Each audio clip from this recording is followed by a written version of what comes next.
Hello, Irish fans, and welcome to another edition of Dome and Domer. My name is Mike Brammer. Joining me, Ed Jordanek, also joining us from the friendly confines of wherever you're Galway, at. Ireland. There you go. Right, I right tried from the my mothership, Irish boys. accent, but it's not about the only thing I Mm-hmm. can do is Jesus, Mary, and Joseph. It's a bit wee early Yes, in the yes, morning yes, for a yes. drink, coffee. Indeed. And as a public service announcement to everybody who watches this, if you are in a bar and you order a Guinness and they take less than 5 minutes to get it to you, they poured it wrong. You should send it back and make them do it again. Yeah, that's true. So, That's a good point. Very good. I'm envious. by the way, this is a rainbow coming in over There you go. not a bad light in a hotel room. Just banish that thought. Well, good. Well, the wait has been worth it. I'm going to let you go first, Ed, because you've been out missing in action as Coffee and I have kind of done our best to hold up.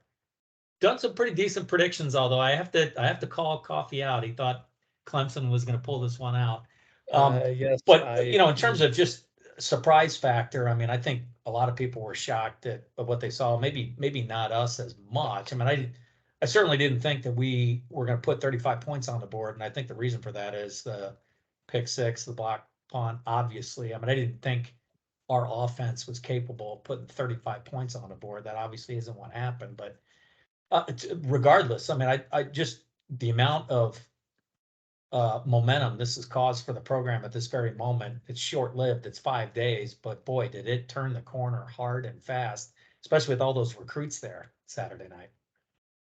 Yeah, no, it was definitely a great night, and you kind of as we watched this team this year, um, I don't think I ever had a feeling like, oh, this is a situation where the wheels could really come off. I kind of was sort of a half cup, half empty, where it was just like, how are they going to be able to put this all together? And to see them put it all together, in a primetime game against a top five opponent, it was just super fun and super enjoyable. We could all see the offensive line making progress, during the course of the year. We could see some of the younger players starting to play better. Obviously they had stumbles. Morrison is a good example of that. Obviously, Collie made a play. Botello is getting a larger role as he gets sort of comfortable, and they're fast twitch athletes, but they're learning how to play football the way that these coaches want them to play, and seeing it all come together on one night against a really really talented team. I mean, if you look at the star rankings, recruiting rankings of the people on the personnel on the Clemson side of the football, especially the defensive side of the football, pushing those guys around. Was really fun. And there wasn't sort of like there wasn't an orange wave in the stadium. There was I heard there was plenty a of. lot there though. There was. Oh yeah, no, they travel well, but it wasn't something that made you go like, oh geez, this is BS. Yeah, This yeah. and they obviously were quiet. When you get a That's always when you Well, get a 14 to nothing will do that. But yeah, yeah, no, exactly. exactly. And it was so, it's obviously, you number one is win the football game, but man, the style points were yeah, just plenty, just all over the field. That those first two quarters, just seeing us swarm to the football on defense, yeah. was and even when we punted the ball, I think we only had 1 3 and out for the whole game. So, we won the field position game. Even when we were backed up, we got 2, 3, 4 first downs before we Yeah, I had to thought I thought punt. the same exact thing. Yeah, Yeah. I Yep. saw that too. Coffee. It's interesting because I think going into the game, the national reaction was Clemson was way overranked. They didn't deserve to be number 4 in the CFP. And so, there's a lot of people complaining about that. And then all of a sudden we handed to them. And so a lot of people, had that reaction of, well, this was a team that shouldn't have been. But I don't know if I agree with that at all. I find that hard to believe. Just as Ed said, you look at the talent on that team. Their defensive Absolutely. front is all going to be in the NFL one day. Every single one of those guys, No in doubt my about mind. it. And No, and so I this is no completely agree. small thing. I think it's disingenuous to say that Clemson's overranked. I don't buy that at I all. no, I completely agree. Now, are they that maybe they're not one of the top four teams in the nation. That's fine, but they're not like one of the bottom four teams in the nation. As you said, that defense is going to be playing on Sundays for a couple years to come. And the performance that this offense, particularly the offensive line, put on them is it's almost Holtz-like. Because when I was watching that game and just the way they were able to just physically grind it down and beat them up play after play after play. And that's the kind of offense Notre Dame should be able to run. I know they should be able to perform well in the passing game. You want to be able to attract quality quarterbacks, quality wide receivers, and stuff like that. But Notre Dame's recruiting strength has always been on the lines. And to have an offensive line like we're seeing now with Patterson back, and just watching the improvement over the course of the year, we didn't see that in previous years when Quinn was the coach. And I know there's some people that are not huge Harry Hiestand fans, but this season, the line has improved from game to game. Yeah, it's been huge. I think it's been beautiful really huge thing to watch. You know, Ed, there was something your buddy put out that was pretty interesting. Pete Sampson, that he tweeted out that As if buddy, you, not my buddy. That's yeah, there you go. so, I do. so I am an Athletic subscriber. I do like Pete's writing, but okay. yeah, but I thought it was interesting because on the third down conversions, when Notre Dame ran the football, even in 3rd and 10 and 3rd and 12, they were like 5 for 5. I think I was something ridiculous. And then when they threw the football, they were like 0 for 4 on third down or something like that. I mean, I can't remember the exact tweet, but the point is that, and what I'm kind of curious with you about, I still see things that I'm concerned about with Pine, and I know it's not fair to pick on him. I mean, he was given the game ball in terms of offensive player. Now, I personally think that that's Freeman just trying to hope for the best coming down the pike to finish out this season. But you know, I don't know. I'm kind of curious. I still see that as going to be an issue moving forward here. Now, great, the running game takes care of it, but you know, in particular, I don't know if you remember this play, but it's kind of indicative of him this season. There was a play, I want to say it was late in the second quarter, where we were probably inside the 30-yard line, and we ran that route up the middle where it was either Mayer or somebody else. I think it was somebody else, but you know, the receiver was headed towards the goal line, and all he had to do was put it right here in front of the guy, which was away from the free safety. And instead, Pine ends up throwing it back this way, and the guy's momentum took him away, and it just a missed wide open guy would have been a touchdown. Yeah. And that's been multiple times I've seen this with him. And I don't know. I mean, I think there's a lot we need to do to still address with Drew Pine to get that better, to give him a better chance of success. Because I just don't know if it's going to work, him sitting back in the pocket, standing there with guys that are 6'2" that he's trying to see over and not get balls batted down. I mean, to me, that's the only major concern at the moment for us moving forward. I don't know. Yeah, no, I mean, I mean, his shortcomings are well documented. And I think that the best that we can hope for is that, you know, he becomes, he's never going to be a top tier quarterback, but he can be a top level game manager. And I think that's why he got the game ball for Saturday, is because, you know, they had a lot of different sets, a lot of different checks. You know, they did this That huddle is true. where You're right. Yeah. you know, they did a lot of that kind of stuff. The other thing is that, you know, he made some plays. You know, he ran in for a touchdown. He had a really nice sprint out throw to Jaden Thomas on the sidelines to keep the drive alive. It was a really good catch, but it was a really good throw. And then when Freeman and Reese kind of called his number, you know, he didn't overthrow Mayer on the last touchdown. He hit him. Yep. And so, True. you know, just, and so those, and he didn't turn the ball over. His ball security was really good. But, you know, but he also did the things that we've seen and that we really, you know, grown about, which is, you know, he had 2 or 3 balls batted down in the first quarter or first half. You know, he missed a couple throws. So it is what it is. But to me, it appears to be, and there's some, you know, some sort of, you know, rumors that sort of, you know, would seem to indicate this, that a lot of it is just, it's a confidence thing with him. Yeah. And so this could do wonders for his confidence, because I think that they're going to need, you know, they're going to need as good a game as he played Saturday to beat USC and to win a bowl game. And so if he can not hurt them, then I think, you know, Notre Dame can win their last 4 games. And so maybe this was the sort of impetus for sort of a, you know, kind of a decent finish for him. Do I think he's the quarterback of the future for this team to win a national championship? No. But he's come in and, you got to give him credit. He's hung in there, and he's done his effing job. Well, as a starter, he's only got one loss, so he's doing something right. Yeah, exactly. But by the same token, as I completely agree with that, especially when he said, just his game management was fantastic. I think that Drew Pine operated at the absolute top level that Drew Pine can operate, and Notre Dame beat a top 4 team as a result, which is great. But I also agree that he's not the quarterback of the future, and again, not to rag on the guy, but I think the future needs to arrive sooner rather than later. So I'm hoping that Tommy Rees and Marcus Freeman are going to be active in the transfer portal. If there are some grad transfer quarterbacks who want to try to show the NFL what they can do in 1 year at Notre Dame before CJ Carr gets here the season after next, then I think that would be a very smart thing for them to do. Yeah, I kind of definitely think. Look, if you look at Notre Dame just objectively, I kind of personally think we're a quarterback away from being a really good football team offensively. Mhm. I mean, you've got one of the best running games in college football right now. We've proven it over the last 5 games.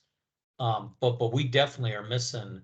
And like you said, Ed, maybe Pine puts it together, because I do think he's got an accurate arm, and I do think it would make a lot of sense that it's just a confidence level thing for him, because he can throw a good ball. Now, I think where he struggles is when he goes to throw it deep, he doesn't seem to put the right trajectory on the ball. He doesn't let guys run underneath it and let the ball drop in their hands. He's always trying to keep that low trajectory with the tight spin and which makes it much more difficult to be perfect when you're throwing it that way. That's the only knock that I got on him. But I'd like to see offensively, maybe Reese put him in some situations where we roll him out a little bit, or even just roll the pocket a little bit, because we used to do that with Book.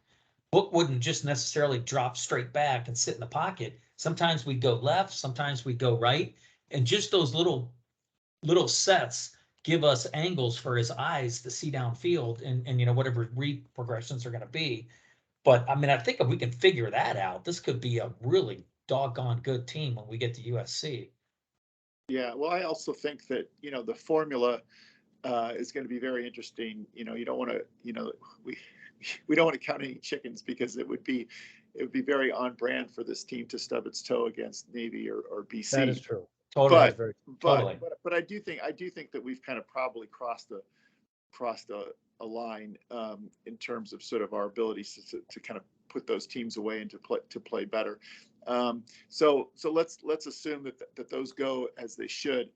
The formula to beat USC is really sort of just it's just it's ball control and just pound the crap out of them. I think it is.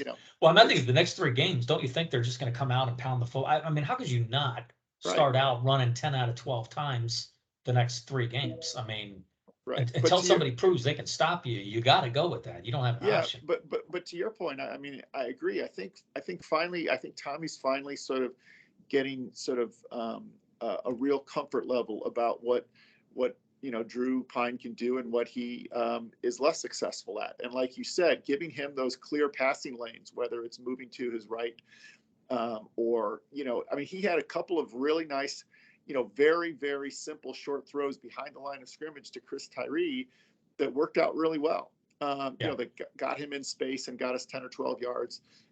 Those kind of plays, I think, are really good confidence builders. They move the sticks.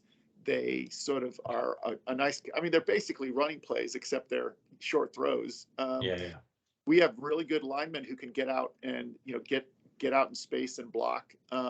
And, Jaden Thomas, Michael Mayer, Mitchell Evans, Braden Lenzy, all those guys are good blockers. They really are on the edge. So I think he's getting comfortable with the kind of game, and playing to our strengths, which is all you can ask for. So, it's a shame that we couldn't kind of figure out a way to beat 2 inferior teams while we were getting this stuff figured out. But it is what it is, and it's just like you said at the top, Mike. At least now we can be comfortable with the trajectory. We can kind of see that there's substance as well as style when it comes to Marcus Freeman. and that sort of, at least for the time being, you know, there's sort of like real nice coordination between Tommy Rees, Harry Heastand, Stuckey, and Dylan McCullough. I mean, they seem to be operating as an offensive coaching staff, you know, very well integrated and coordinated right now. And I think that's a real positive. Yeah, it definitely is. Absolutely. Well, not that, I mean, I don't want to jinx us, but I mean, like, to your point, I mean, it's a head scratching moment when you see what we do to Clemson, and then you say, well, wait, how did these guys lose to Marshall or Stanford? I mean, this just doesn't make any sense. We have a And- first-year head coach who's getting his feet under him and trying to figure out how these things work, which happens Yeah, in my mind. exactly. And I think so. So now you look out over the next 3 games to finish the season. I mean, really, what happens over these next 3 games will define Notre Dame for 2022. I think if he goes 2-0 in these next 2 games, you know, Coffee, we said last week, hey, if we could go 2-3 against those 3 ranked opponents, Syracuse, Clemson, and USC, we'd take it all day long. He's now staring at a chance to go on 3 for 3 against those guys. And So I want 3-0 now. That's what well, I I'd want. love to see just the way that we're playing. You would think that's possible. Exactly. But, The way they've executed against these 2 teams, yeah, Southern Cal is an outstanding offense because that's what Lincoln Riley coaches. But Southern Cal's defense, and I realize I'm talking 2 games ahead here, but Southern Cal's defense is definitely suspect. And I don't think Southern Cal has seen a defense like ours in the Pac-10 so far this year. So I think a 9-3 finish is definitely possible. well, I think Ed's probably right. I think it's ball control in that game. If we can just hang on to the football and dominate time of possession, then you get out of that track meet game of 42-35, which I don't think we can win that. That's a game that'll get away from us. Yeah. But I got to bring it up, Ed, because I'm just curious. I mean, it was the other big sports talk of Saturday. I mean, were you shocked at all by Brian Kelly beating Saban in his first game? I mean, I was a little shocked. I gotta be honest with you, I wasn't expecting it. Wave your hand when you're done. I'll take the fingers on it. No, I mean, listen, I mean, you know, we know Brian Kelly's a good football coach, and we know they've been improving. So, you know, I mean, I think what's kind of fascinating to me is that how quickly, you know, Jane Daniels came along to be sort of a really impact player, right? But from his first couple of games to where he's at right now, I mean, holy cow, that's been right. unbelievable. Right, and he's got some really good young talent. I mean, this Perkins guy, this linebacker, is really, you know, terrific. But I mean, you know, part of this is also Alabama seems to struggle away from Tuscaloosa. This is not one of their better, you know, teams, and you know, I definitely think that it's great for college football when something like this happens. I mean, you know, it's great that Alabama and Clemson aren't going to be in the playoff this year. It's great that Brian Kelly goes for 2 to try and win a football game against Alabama. I mean, all that stuff is. I don't know what Coffee's deal is. Like, I mean, we got to be careful because that could be a storyline in the bowl game is Freeman against Brian Kelly. Yeah, whatever. You know, bring it on. It makes life interesting. I mean, sure, why not? I mean, that could happen. That's not too far fetched. Yeah, I mean, No, you know. Actually, there was an article in The Athletic where they kind of detailed out what are. I'm trying to remember the name of the guy who had the like an email Q&A, and someone asked what would have to happen for Notre Dame and LSU to meet in a bowl game. And apparently there is a scenario, and he detailed it out. I think LSU has to lose like once or twice more, and there is an ACC SEC matchup. I want to say it is in the Outback Bowl or like whatever bowls in Orlando, Tampa. I think, and that it is a possibility. It could happen. Interesting. Well, for now, let's hope that we can get through the next couple games, because I still think that there's a little bit of concern being that we're capable of losing to Marshall and Stanford. You hope that's behind us, but maybe I hate playing. I just don't want to get any injuries. You know, I'd hate to see somebody get chop blocked and twist the knee. But Ed, what's your prediction for Saturday? Yeah, I mean, I'm not sure. I thought I heard Marcus Freeman say in one of his interviews that there's a rule change this year, right, where they can't cut block past the line of scrimmage or something like that. So I think that there's, Yeah, I think, might, yeah, I heard the same thing you did. That would yeah. help. Yeah, So that would help. I mean, I think that Navy is not a particularly good team. Their defense is multiple, but it just becomes sort of like a physical type thing of a leverage type game where, maybe it'll take us a little bit to figure it out. But I'll say, I'll say Notre Dame wins, 38-17, and they'll be home in their beds by 7-8 o'clock at night, which will be good. Gotta love those noon kickoffs. Yeah, the other thing we forgot to mention is, it was really gratifying to see Notre Dame play well at home. They had really struggled, sure.